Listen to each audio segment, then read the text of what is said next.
Yes, Nurse Crane? How can I help you? I'm so sorry. I know Dr. Swansea wanted you to rest, but we have somewhat of a crisis. A crisis, you say? Our supply of antiseptics is nearly depleted. I was hoping there was another box up here, but...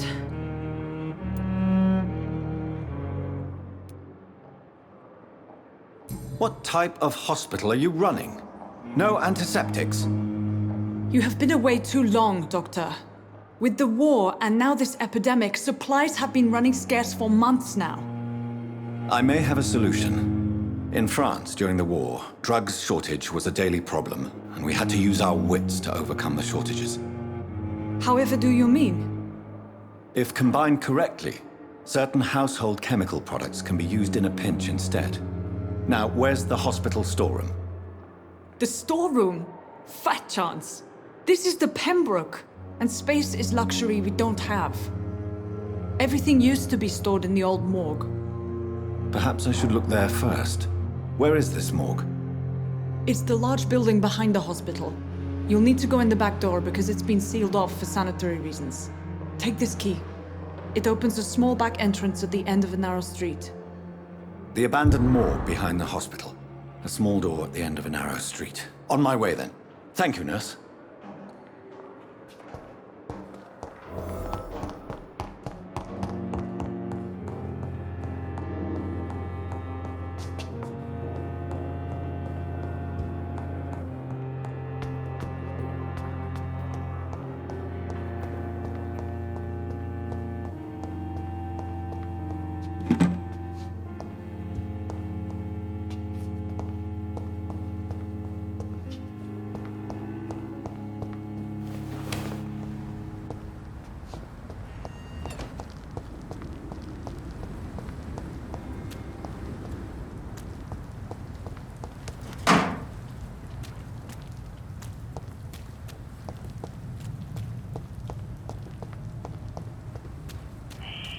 Scowl voices in the garden. I should investigate. If they were to find somebody.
So, Mr. Hooks and Nurse Hawkins are an item.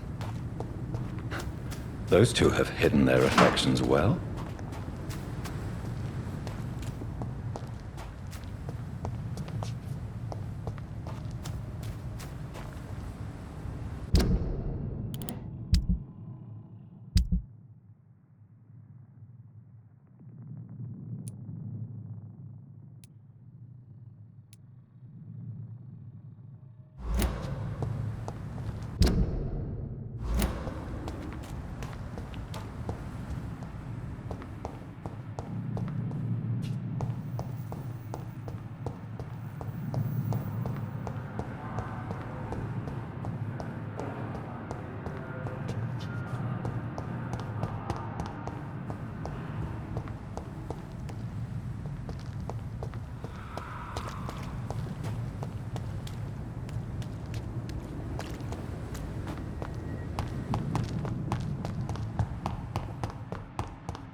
It's locked.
Behavior is similar to the infected William Bishop.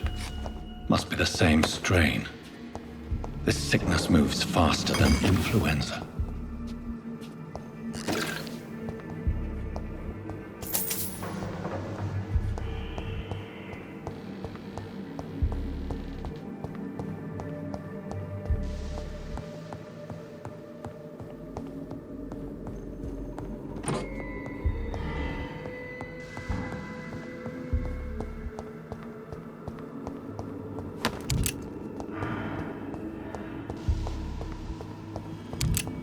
I cannot enter.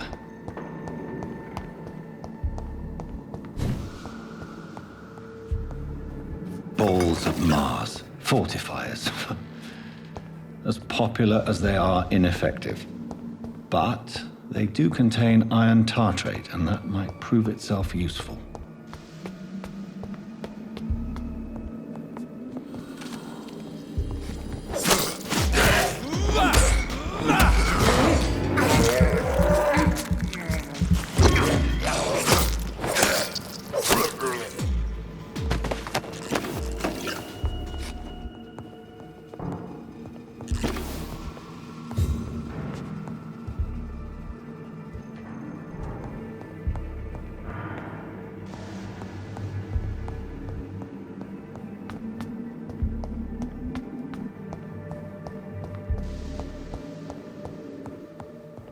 This key will surely grant me access to the basement.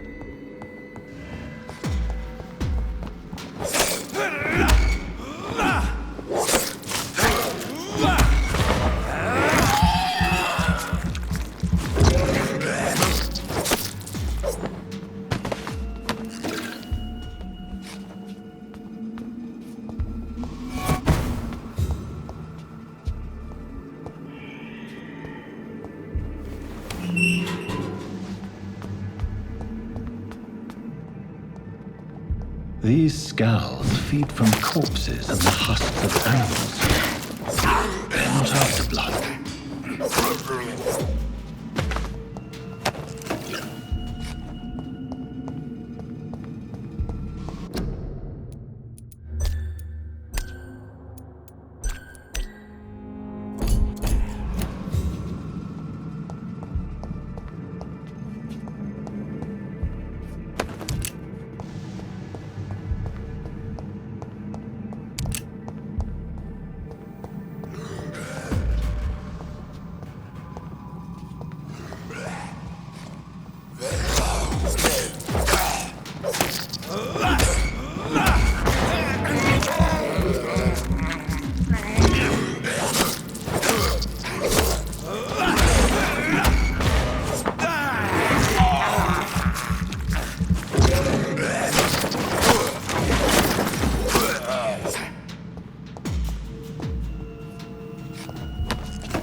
Mr. Connor's injuries don't match the report.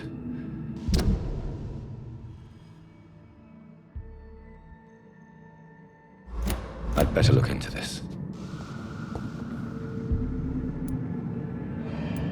Traces of a pinkish foam at the corner of the lips. Some sort of drug overdose, perhaps? Multiple abrasions and scarring on the arms and legs. Old and distinctive injuries of a sailor or a fisherman.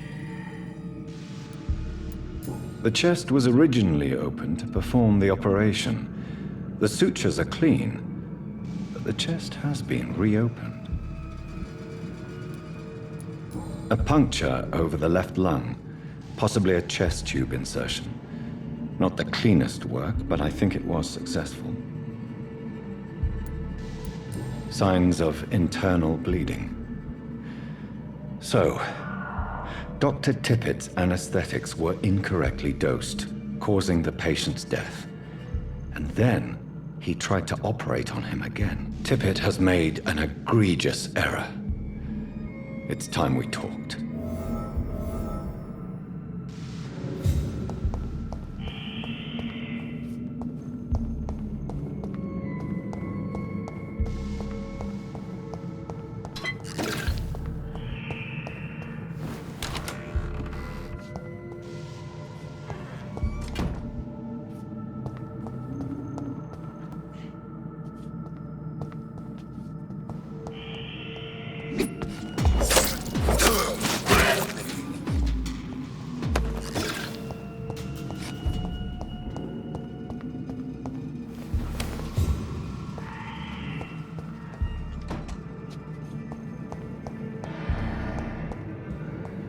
It's locked, all right.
ferocious. I'm not sure I can defeat them without becoming stronger. To drink blood is so tempting.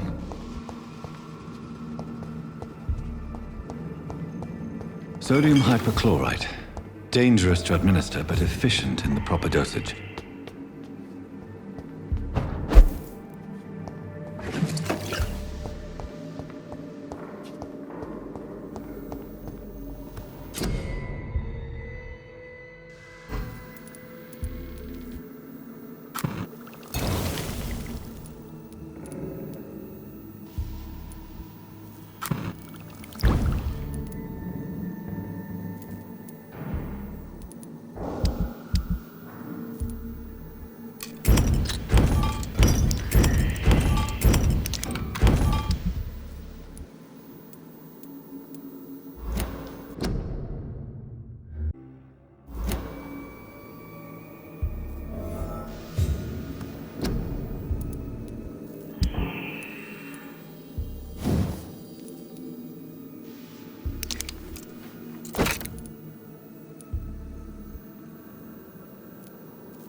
I should have considered the offer from that. Good evening, sir.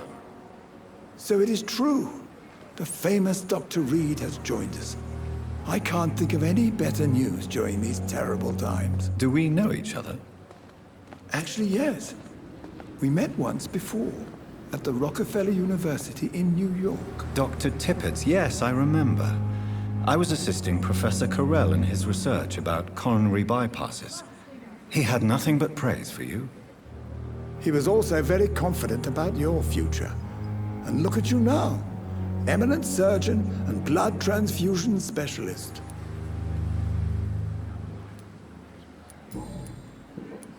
Corcoran, I want you to tell me about Mr. Connor. How did he die? What happened? He was my patient. He died because of my mistake. That's the blunt truth. What was the nature of the mistake? It was a twofold error.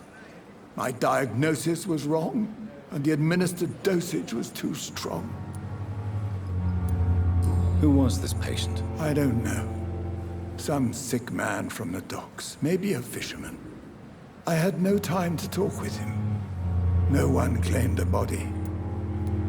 Why not stop practicing? Are you mad? I killed that man, I admit it, and it won't happen again. I have saved so many lives since then. Goodbye, Dr. Tibbets.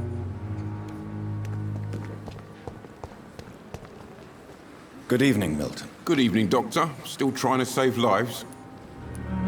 I have some good news, Milton. What? The epidemic's over? I retrieved your wallet with all the money and a certain picture. Well, yeah, Pippa Hawkins is my girl. So what? Is it the difference of skin colour that bothers you? Not at all, Milton. Good. Please, take this money anyway. To remind you to keep your mouth shut. Not everybody is as broad-minded as you, Dr. Reed.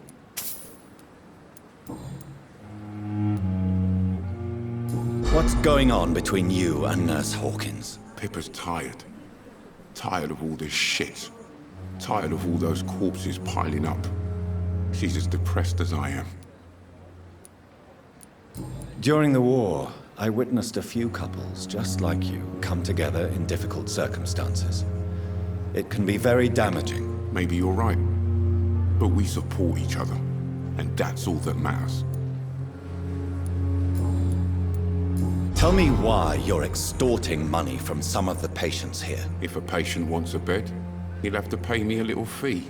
That's all. Where did you get the idea for such an immoral scam? Funny you should ask. The first time it was from a patient who bribed me to get a bed. It's only then I realized I could make a fortune. Goodbye, Milton.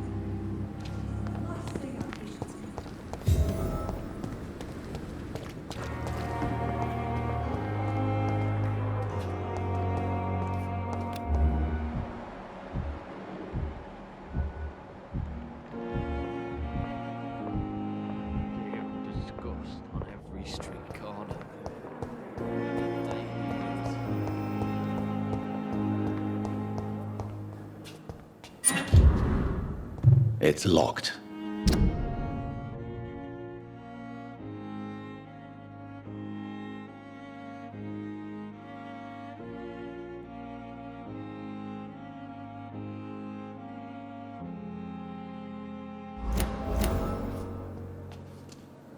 Good evening, Nurse Hawkins. Good evening, Dr. Reed. Pippa, are you sure you want to leave this hospital? To become a nurse was a little girl's dream.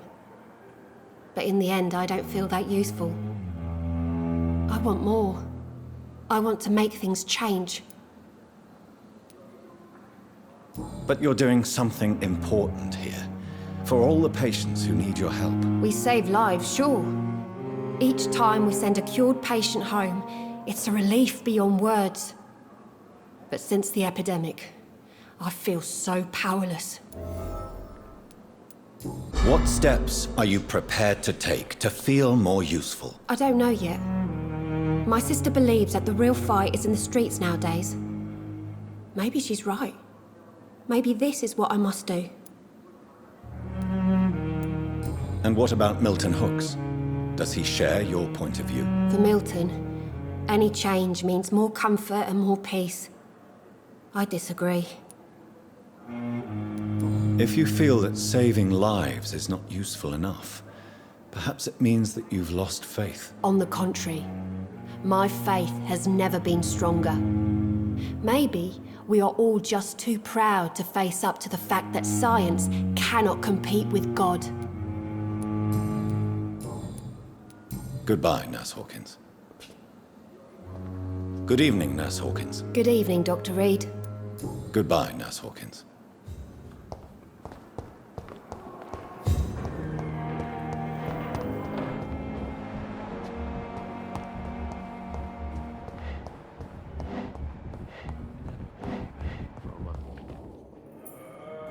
Finally, you've returned, Doctor.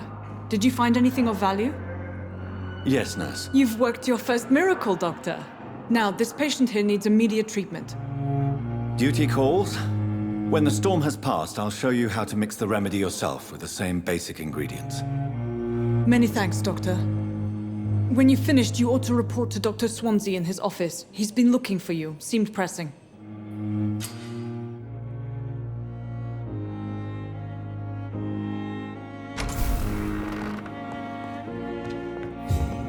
Good evening, Mr. Goswick.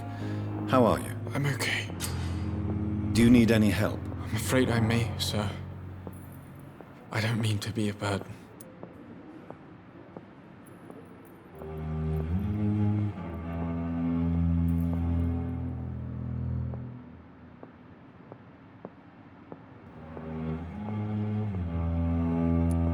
You are not a burden, sir. Healing you is my responsibility. And you have my gratitude for that. Do you need any help? Thank you, Dr. Reed, but you've done enough already. The rest is up to me now. I have to go now, sir. But don't hesitate to contact me if you need any help.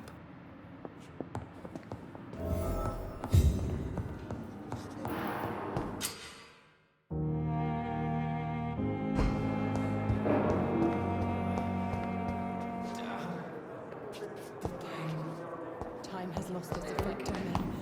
But the suffering continues.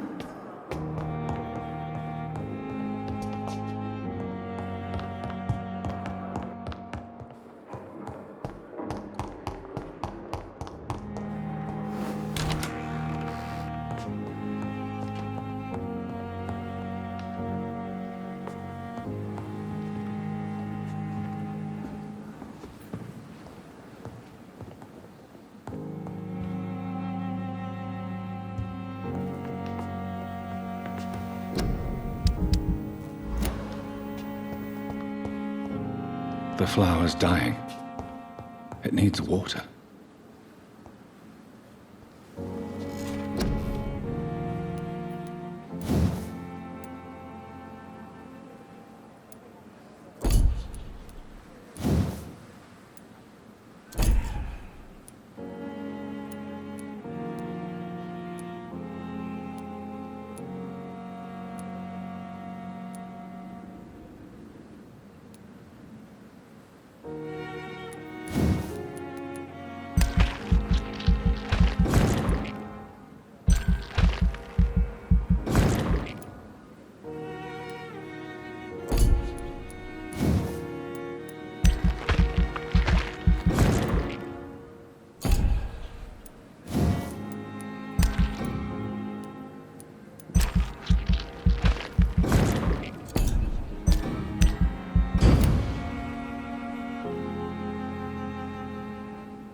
Please, Jonathan, come in.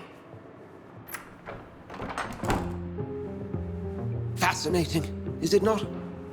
In the last decade, so many mysteries have been brought to light with our microscopes. The human body, biology's penultimate frontier. The more we explore its boundaries, the less we're able to trace a clear line between life and death. You, my friend, have a foot in both countries. The view must be vertiginous. It's at least as vertiginous as chatting about vampires with you, I would say. This must be all so new to you. This area of town, the hospital, a brand new life. How stimulating it must be. I wish I could share your enthusiasm, Dr. Swansea, but my condition defies scientific categorization. Undead? Unalive? Immortality defies logic. I cannot express my thrill at this serendipitous turn of events. The world's most eminent specialist in blood transfusions, a vampire. One might say a gift from heaven. It may seem strange, but your words have brought me some comfort here. Forgive me. I've been an admirer of your work for a long time, and now you are so much more than a brilliant physician. And please, call me Edgar. There is no need to apologize, Edgar. You offered me sanctuary when I had none. Very well. I have a task for you, Jonathan. Something that will require all your newfound skills. Please, go on. The Pembroke only survives through the generosity of our benefactors. Unfortunately, our main donor has found herself in a bit of a bind. Now, if you could help her out...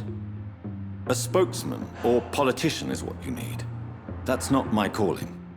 And until I come to understand what has happened to me, I require discretion. Discretion is in order, Jonathan. Lady Ashbury has recently received rather indelicate correspondence that, if revealed, would jeopardize her position. And you would like me to eradicate this threat? By the stole, of course not. I would just like you to pay her a visit. Her ladyship is certainly near the tents outside, tending the sick. You can't miss her. Look for someone impossibly delicate. Accepted. I'll see what kind of trouble Lady Ashbury is in.